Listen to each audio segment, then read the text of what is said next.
Carrying on from the previous episode, I'll be showing you how I set up the event graph to communicate with the Metasound, but before we do that, let's take a listen to the end results.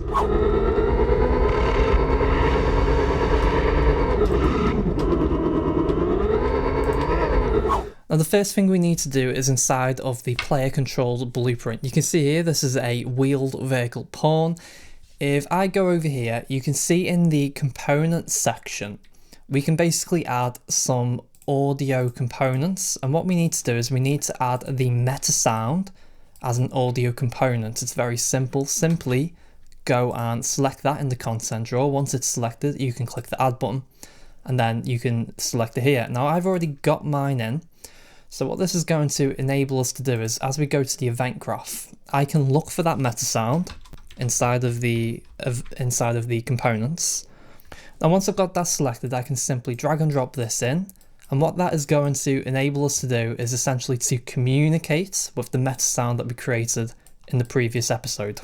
Now here is our Tyre Screech audio event graph. First thing you need is a custom event. This custom event is being called over at the event tick. If I just drag over here, I can see it over here. So there's our event tick. If you go over here, there's the Tyre Screech audio. That is a call function. If you don't know how to do that, if you're not familiar with that, I do suggest you go back and watch the other episodes. Now, coming out of that custom event, we are going into a branch.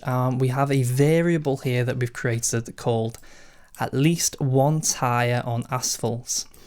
So if you want to create that, you simply right click on your branch, and let me just disconnect that for a minute. So if you want to create that variable, you simply right click on your branch and you say promote to variable. Make sure you name that at least one tyre on asphalt. Once you've created that, compile it, save it. And then once you've compiled and saved, you'll then have the ability to check this on and off. So you can see this is my area where I'm defining whether this variable is true or false. By default, we want it to be true because in this episode, we're not going to be defining when this is true or false. That's going to come later on. So make sure that this is set to true, otherwise it will always go down this false branch, which is not what you want at this point while we're testing. Now this is where it's going to get a little bit more complicated for me to teach because we've got sequences branching off here, we've got false, a true. So there's some stuff happening here where it's going to be a little bit more difficult for me to explain. So what I'm just going to do is I'm going to start with the true and essentially the top of these sequences. So don't worry about what's going out down here at the minute. We'll get to that in just a moment. So we're coming out of the branch and let's say we are on asphalt, which we are by default. Going into this sequence, the first thing we're doing is querying are the tyres on the ground. We have a branch and then we have a condition which is set to a Boolean OR. So what a Boolean OR does, it basically means any of these Booleans that we're receiving, if even one of them are true, this will read as true. If all of them are false, and only if all of them are false, then the branch will read as false. So all it takes is one of these to be true, and that will satisfy our tyres in contact with the ground. So we're basically asking, is at least one tyre in contact with the ground? If it's not, that means the car is flying. It's basically went off a ramp and it's up in the air. Therefore, we definitely don't want to hear any tyre screech. So let's take a look at where these Booleans are coming from. So the first thing we're getting is a chaos wheeled vehicle movement component. Then we're getting the wheel state. The wheel state has a wheel index section. You can see 0, 1, 2, and 3. Those numbers essentially represent the front left for 0, the front right for 1, the back left for 2, and the back right for 3, if I'm not mistaken. This is ultimately determined by how you set up your chaos wheeled vehicle movement components. Out of the get wheel state of each of these, we're going into a break wheel status. Now this is a really useful thing you can do. You can get a load of information on what each individual wheel of the vehicle is doing. So you can say what's the physical material, you can say where's the contact point, you can look at what's the spring force, the slip magnitude, the skid magnitude, which we do actually use, And what we're interested with in this particular instance is, are the tyres in contact with the ground? So you've got a section here which says in contact, which returns a boolean. And what that is going to do is it's going to tell us if each of these wheels are touching the ground. So we've got all them being collected here, and then that is shooting off into the or, which is essentially going to allow us to say if even one of these are true, the value coming out of this boolean here will read true into the branch. So only one wheel needs to be touching the floor and this branch will read as true. Now after the tyres in contact with the ground section, we're going into a sequence. Once again, I am just going to follow along the top. We're then querying how much skid or slip. So what we have is a branch, a boolean, which is essentially asking, are we greater than 1100?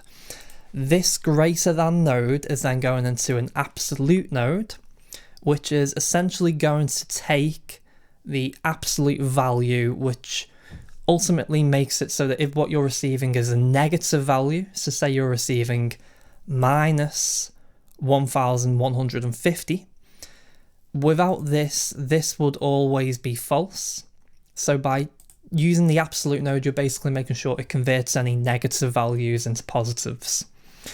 What we're then going into is a max float node, which basically looks at what these incoming float values are. And then once it's received these float values, it's then going to ask, well, what is the highest one? And that is what will be outputted out of here into the absolutes. So we've got greater than, an absolute, and a max. Now let's go and take a look at where these float values are coming from. Following along these green float values here, we'll get to the brake wheel status. You can see on each of these, we're receiving a skid magnitude into an absolute node. We're doing the same here, skid magnitude into an absolute. Here on the back wheels, the back left and right, we are receiving a slip magnitude into an absolute. We're taking a skid magnitude back up here into this little node here. And we're doing the same here, so slip magnitude into this absolute, skid magnitude into this absolute, and this is going all the way up here. Come to think of it, I don't think this one has an absolute, so let me just go and do that really quickly. So that was a bit of an oversight there. So I'll pop that absolute in and just drag that and overwrite that bit there. So that's the back left wheel, I believe. I've just added an absolute there. Ultimately, the absolutes are just for making sure that you get a positive value, because these will fluctuate from minus to positive. So we want to make sure that we're always receiving a positive, essentially, for this to work correctly and for this max value to truly return the max value, essentially. Now, out of the slip magnitudes here and here, you'll see we're going into a max value, and then we're setting that to a map range clamped. The reason we're doing that is because the values that you get from a slip magnitude are very different to a skid magnitude. So if we're going to be taking the slips as well as the skids, what I wanted to do was to use a map range clamped to essentially allow those values to be a little bit more manageable together.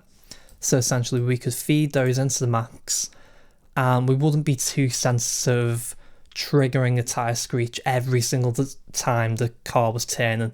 So that's why we're doing that. We're basically making sure that the map range clamped ensures that we're not too sensitive and that we're not always reading true every single time we turn a corner. So hopefully that all made sense. It's a little bit hard to go over because it's a little bit spaghetti-ish down here, but hopefully that's okay. Yeah, so let's move on. Now once again, coming out of the how much skid or slip, we are just going to follow along the top here. So we're going into a do once. I'll go over all this in a moment. We're going into a do once, a sequence following along the top again. We're then going into a eliminate any unwanted stop triggers. So this is essentially, we've been through all our checks now. We are on tarmac, a tyre is on the ground, and the skid or slip is above 1100. So we're into the do once, we only want to do it once. We're going into a sequence, and then we're saying execute trigger parameter tyre screech stop underscore reset. So we got that reference there, the Metasound effects tyre screech, which you can get over here. So if I drag that, so you just type in trigger parameter, execute trigger parameter, and you can set that up there. So what is this? Why are we sending a trigger down essentially this here? So I did explain this in the previous episode. We need to reset this trigger delay because if this Tyre Screech stop is being held in this trigger for half a second, and let's say during the half a second we start skidding again, we'll start to hear the Tyre Screech sound, but then this trigger delay will release a stop when we don't want it, and it will stop those Tyre Screech sounds that we do want. So what we need to do is we need to essentially reset this trigger delay every single time we do want a Tyre Screech sound, just to make sure it's not holding anything in it. Now once we've eliminated any unwanted stop triggers, we're then going into a sequence, and we're now finally at the area where we are actually going to tell the Metasound to play those Tyre Screech sounds. Now up at the top of this sequence we're going into the Tyre Screech start sounds, and out at the bottom of this sequence we're going to go and trigger those Tyre Screech loop sounds. Now coming up the top of this sequence we're going into a multi-gate. This multi-gate's very useful for what we want. When it's set to loop, what it's going to do is each time it receives an execution pulse, it's going to go to 0, and then 1, and then 2, and then once it's been through that loop it will go back around to 0 again. That's every time it receives an execution pulse. So the first execution pulse it'll fire out 0, the second execution pulse it'll go 1, and the third execution pulse it'll go 2, and it'll go around that loop again and again and again. If you wanted to, you could set that to random, and what that will do is it will randomize which it fires out of, and that will come in handy if what you want to do is you want to mix and match certain Tyre Screech start sounds with Tyre Screech loop sounds. So that's where that would come in handy. Now coming out of this multi-gate you can see we've got a reference to our Tyre Screech Metasound, and then we're going into 3 execute triggers. These execute triggers are eventually going to tell the Metasound to actually play the sound. So you can see here in the name, and this part is really important, you have to get the spelling right here. We are triggering TSS 01 play, 02 play, and 03. So if I go to my Metasound, you can see here on our trigger inputs, that's the exact naming convention of these trigger inputs. So essentially we're telling these trigger inputs based on all of these checks that we've done coming down here. We're telling these trigger inputs, we need you to fire off and play these wave players. So that's what's happening there. Now going out the bottom of this sequence, once again, it's basically exactly the same thing. We're going into a multi-gate. This multi-gate is then going into these trigger parameters where we're triggering the Tyre Screech loop sounds this time. So you can see the naming convention there, TSL underscore 01 play, 02 and 03 play. This relates to these trigger inputs. So this is where we're going to be telling the wave players to play, essentially. What we're also doing is going into the set float parameters as well for the Tyre Screech loop crossfade volume. So if I go over here, you can see that that is here. So by default, this will actually be set to 0. And when it receives the value, it's going to be getting set to 1 so that essentially we can hear that coming into the mixer. So that's essentially what's happening there. Now we've been through all of the tops of these branches. Now let's go through the bottoms of these branches and sequences. So hopefully you'll have all the tops set up, and now we can go through the bottoms. So the first one where we're saying is at least 1 tyre on asphalt. Let's follow this down. If we go down here and across, we're going into a do once. This do once at the bottom of here, which is essentially our set volume of the loops to 0, and firing a trigger to stop the Metasound. So we're going into this do once. When that do once comes out, it's going to go into a set float parameter for Tyre Screech loop crossfade.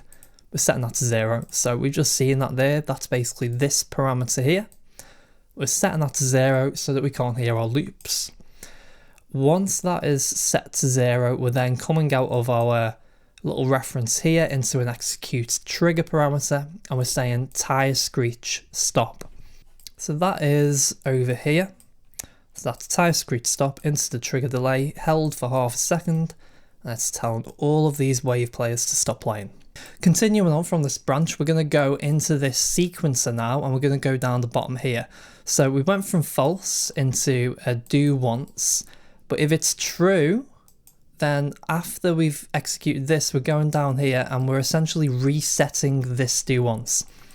The reason we're doing that is because if we've used up this do once when this was false, then we need to make sure that we reset it in case we need to use it again. So you can see this sequence is going into the reset of this do once. Next thing, we've got to check out the false of this in contact with the ground. So if the car is in the air, we're going out of this false and we're essentially just joining up with this node here. So once we've joined up with this node, we're just executing this code again. We're telling the loop to go to 0 and we're firing off Tyre Screech stop. So we're firing off that trigger. So that's exactly the same thing. Continuing on past this branch, let's go down the bottom of this sequence. So now that we're coming out true, once again, we need to reset this do once again. So on this sequence, we are coming down, attaching to here and firing off that do once on the reset. So firing off the reset of the do once, I should say. Now coming out of the branch of the how much skid, we're going out of the false now into the sequence. Now what we're doing first is we're resetting the do once for the next time that this branch reads true, so that we can use this do once again. Then what we're doing is we're coming down into this do once and executing exactly the same thing we executed here. So telling the loop to go to 0, telling the Tyre Screech stop to trigger. Then coming out of the, sorry, not coming out of here. Yes, coming out of here. So do once into the sequencer. And on the then one, we're resetting this do once for the next time that this is false. So essentially when it's true, we need to reset this do once, which follows on from the true logic. And when it's false, eventually we are resetting, when it's true again, we have to sequence this to reset the do once over here. That was a little bit confusing to explain, so hopefully I got that across okay. But yeah, that is all of it, and that should be working perfectly for you now. Hopefully you got all of that. Let's just try out now. So let's go and get a good little run up into this turn 1 here. Go back into gear 1 and we'll try and get a good Tyre Screech. So you can hear that going all the way around, pushing the car to its limits, and we're hearing a Tyre Screech. Now with that, thank you very much for watching. I'll catch you next time.